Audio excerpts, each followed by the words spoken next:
Okay, we're gonna make biscuits. This is not as hard as it looks. So self-rising flour. If you don't have self-rising flour, you can add stuff to it to make it puffy, but go ahead and get self-rising. I start with about 2 cups of flour in a big bowl. You need a half a stick of butter and a, I don't know, chunk of Crisco. So I'm gonna call that maybe 2 tablespoons. So take the butter and I just dice it into little cubes. Put that all in there, and then take your hunk of Crisco and put it in the bowl.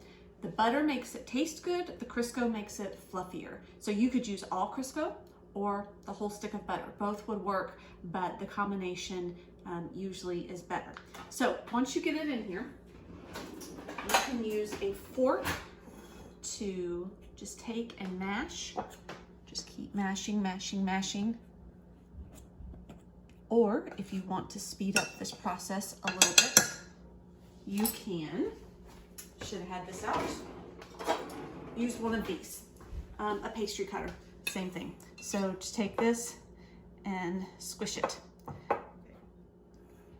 Okay, so about 30 seconds of doing that and all the big chunks are gone.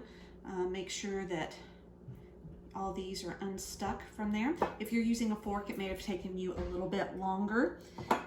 So now we're going to add liquid.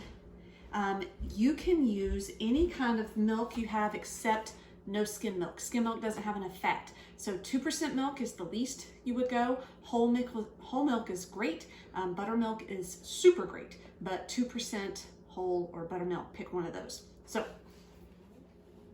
right, I happen to have buttermilk. I don't always buy it, but it's like $1. So I actually do for today. But again, anything, take your rings off. Sometimes I forget this step and then I regret it. So rings off,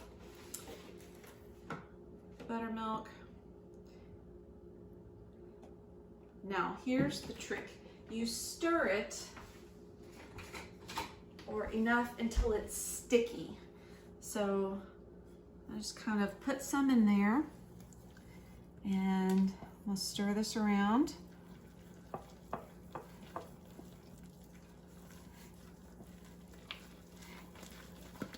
Right, so now I have like this really wet, gloppy mess. And that's how I like to do it. If you watch any other video about biscuit making, they will not tell you to do this. But I kind of add enough for a wet, gloppy mess. That way, on the next step, I can make it exactly like I want. So here's our flour. Go ahead and get you a big mound of flour and then take your wet, gloppy mess into the middle.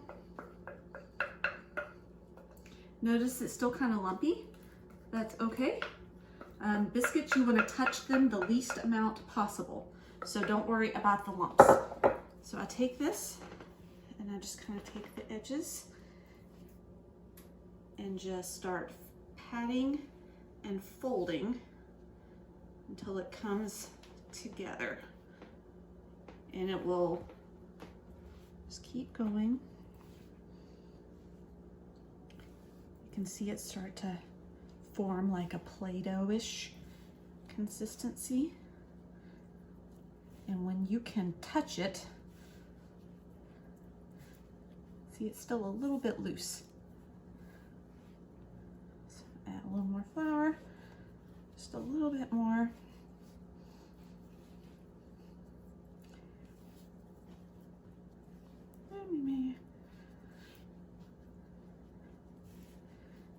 And it's not completely sticky, then you know you're good to go. All right, so see how this is kind of formed a little bit here? I can pick it up and turn it over without it falling apart. Can touch it without it being completely sticky. And that is what I'm looking for, like this. So kind of take this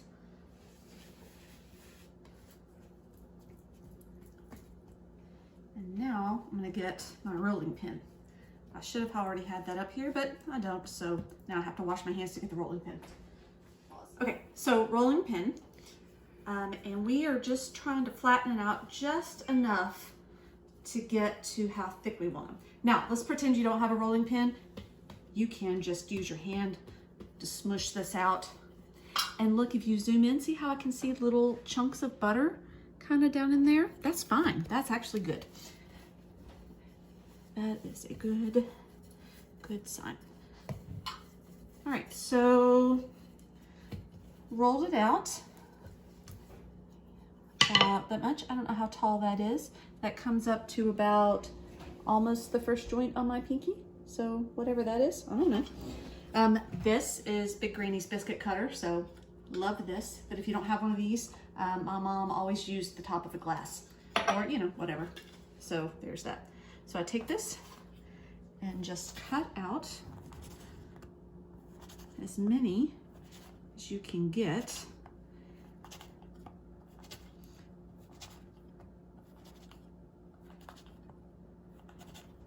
All right, and then we'll take these, put them on the pan, and then we'll take that other dough and get another roll out. All right, and took those out, whatever you have left over. The goal again is to touch the dough the least amount possible. So I just want to get it back into a little disc. Roll it a second time.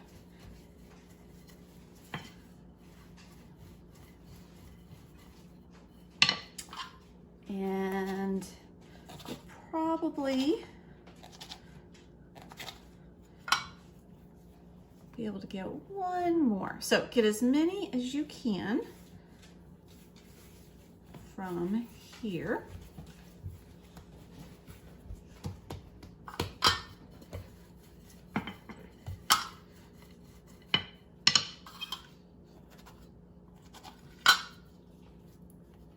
That one looks a little crazy, but it's okay. Now I can get 2 or 3 more.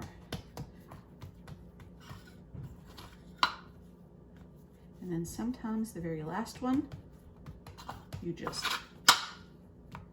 there, call it a day. Okay, so put everything on the pan. Now, this is my, Aunt Lori told me this, so I just do what Aunt Lori tells me to do. She said, once you get it up here, you get a little thing of butter for each one, put it on top, and then sprinkle salt on the tops of each one before you put it in the oven. That way when they come out, the top is all buttery and yummy and wonderful. That step is not required, but Aunt Lori said to do it, so you should probably do it. These go in the oven, a hot oven, about 425 until the tops get a little brown. You can tap on the top and you can hear, you know, or feel that it's not doughy, and they're ready to go. Or you can freeze them. So now that we've worked for, I don't know, about 7 minutes, you have a whole batch of biscuits that you can freeze. Put these in the freezer for maybe 5 minutes for them to get hard, and then just pop them off the pan, put them into a Ziploc bag, and then these can go into a hot oven whenever you want.